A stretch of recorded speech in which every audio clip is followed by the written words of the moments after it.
Hello बच्चों, let's read this question. So the question says read the following extracts or sources carefully and answer the following question. यहाँ पे हमें एक source given है, हमें उसे read करके जो given questions है उनको answer करने हैं. Source read करते हैं. Within this system, a close relationship developed between the towns and the countryside.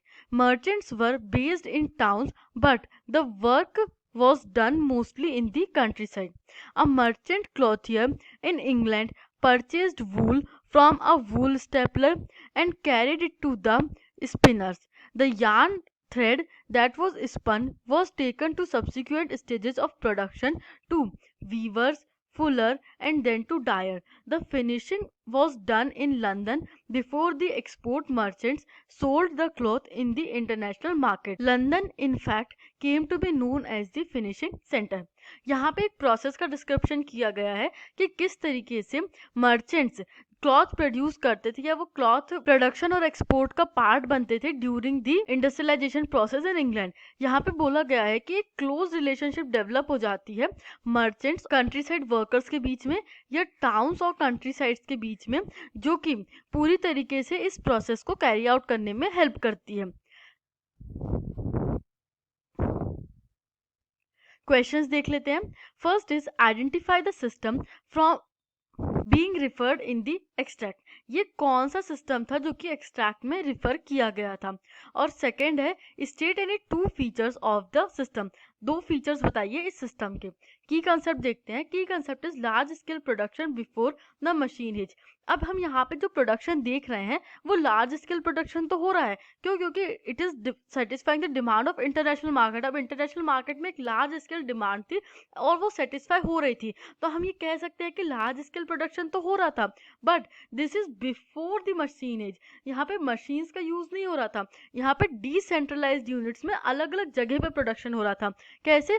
हम यहाँ देखते हैं कि यहाँ पे मर्चेंट क्लोथियर का एक रोल डिस्क्राइब किया गया है. वो इंग्लैंड से वूल खरीद के, जो वूल स्टेपलर थे जो वूल निकालते थे, उनसे वूल खरीद के उसको स्पिनर्स को दे के आते थे और फिर सब्सिक्वेंट स्टेजेस में वीवर्स तक ले जाते हैं, फुलर्स तक ले जाते हैं, डायर्स तक ले जाते हैं.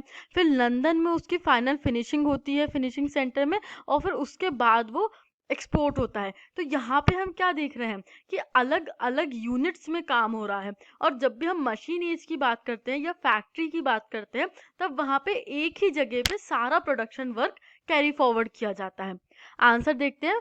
फर्स्ट क्वेश्चन का आंसर है even before factories began to dot the landscape in England and Europe, there was large scale industrial production for an international market. Historians refer this phase of industrialization as proto industrialization. अब क्या होता है, even before factories, जैसा भी explain किया कि factories establish होने के पहले, लार्ज स्केल लेवल पे मशीन का प्रोडक्शन होने के पहले भी एक लार्ज स्केल इंडस्ट्रियल प्रोडक्शन चल रहा था जो कि इंटरनेशनल मार्केट की डिमांड को सेटिस्फाई कर रहा था इंटरनेशनल मार्केट के लिए. और हिस्टोरियंस इस फेज को, इस एरा को प्रोटो इंडस्ट्रियलाइजेशन कहते हैं. So this system is referred to as proto industrialisation. Second question is state any two main features. So two main features of proto industrialization are the increase involvement of agrarian families in the market. पहले जो agrarian families थी वो बहुत ज़्यादा market में involve नहीं होती थी, specially in the production process. तो प्रोटो इंडस्ट्रियलाइजेशन की वजह से हम देखते हैं कि एक इन्वॉल्वमेंट इंक्रीज हो जाता है एग्रेरियन फैमिलीज का मार्केट में सप्लाई करने में. और सेकेंड फीचर है डिसेंट्रलाइज सिस्टम ऑफ प्रोडक्शन. यहाँ पे जो भी प्रोडक्शन हो रहा है वो एक सेंटर पे नहीं हो रहा है, वो अलग अलग जगह पे हो रहा है. So it is decentralise system of production. I hope you understood this question. Thank you and best of luck.